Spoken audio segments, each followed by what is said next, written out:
Welcome back to Whitey's Whispers, episode 14. The Bulldogs are back in the winners list with a 2-point win over Swan Districts on the weekend. And with this week coming up, we've got school holidays next week. I thought I'd get one of our teachers on board. Mr. Jarrod Parry, welcome. Thanks for having me, Craig. No worries, mate. Mate, first semester down. Tell me where and what you teach. I teach at Emmanuel Catholic College down in Success, and I teach health and physical education. Brilliant, mate. And mate, the next 2 weeks, you get two weeks of what? You get 30 weeks holiday a year? What have you got planned? You get feet up, hit the golf course maybe? Yeah, close enough. Actually, next week I've got a Melbourne trip with our AFL Academy from the school, so I'm technically still working, so that'll be a bit of fun to get away there. And then the last week, probably just play some golf and just not do much, to be honest. Yeah, good, mate, good. Just like usual, mate. 20 weeks a year or 30 weeks a year holiday. And each week, I think we get a couple of your boys from your footy academy. They come down, they help us out run water. It's muchly appreciated. What's it like to have some students out on the field with you, and do you get a bit of feedback to Mr. Parry on during the week? Yeah, it's definitely a little bit different. Yeah, the boys come down and help out, which is fantastic, but sort of in the change room's got to watch what I say, and a few of the boys try to get around them and get a little bit of dirt about me, so what I'm like at school, so they try to stitch me up a little bit there, and then they give me a bit of feedback on the game, a bit of cheek if I stuffed up or missed a kick, which happens pretty often. So good, yeah, mate. Definitely. Good, they keep you on the toes. Now, mate, you're one of the blokes that write a column once a month for the club, and in your last column you brought up the banter at the footy club, which leads me into this week and this next segment.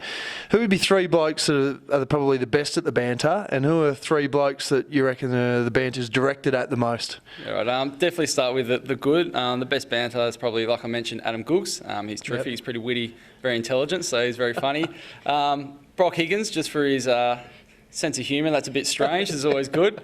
And I'll probably throw yourself in there. You're pretty smart and pretty quick, so I don't mind it too much, to be honest. I just use everyone else's jokes, mate. Just relay it on. That's fair enough. Take that. Or the ones that it's pointed at. Definitely Ash Hams, just for he's just so annoying and he's always getting in the way, so he's an easy target. Get rid of him. Jimmy Lorino still cops it now and then because he's just such a serial creep, so he still cops it. And I've copped it a little bit lately, so I'll take that on the chin. Very good, mate. And following up on the banter, mate, you've got some cracking lookalikes. And for the people out there, there's a young bloke on Facebook, Michael Gobby. If you want to search him, he is an absolute dag ringer. And just recently, you've been getting reek from Game of Thrones. Mate, who are some of the other blokes and some other lookalikes at the club? Yeah, Gobby's a good one, yeah. Search him up if you want to have a little look. Definitely the number one would have to be Gumby. Looks like Wesley Snipes, just a dead ringer as well. We have Timmy Stewart, looks like a Furby doll. Freshie Brendan Verrier looks like Dobby off Harry Potter. And what was one more? I have one more. Who else was I thinking? Yeah, that'll be the main 3 that stand out, definitely. Yeah, very good, mate. I think you've been a bit nice there too. There might have been a few others that we could have jobbed in there. Mate, and footballers, they've been known to have some funny superstitions. Every time I run out to the ground, I like to step with my first foot over the line first.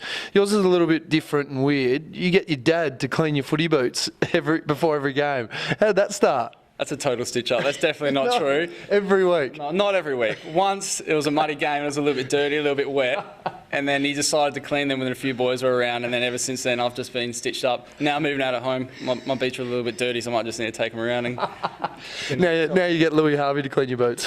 Does it for me.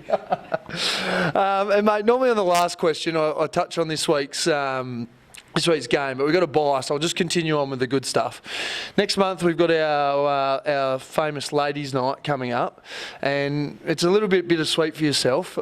You've just recently got yourself a girlfriend, so it's a little bit of bad timing, I believe, because you've been quite popular in previous years. Do you think you've got your timing a bit wrong here?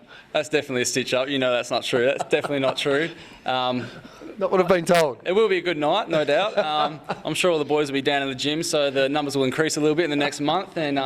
But apparently the dad bods are in at the moment, so people like Higo and Blano are pretty happy, so they'll just rock up with how they're looking, and hopefully Shawnee Buick can make amends for what happened at the last ladies' night and turn that around.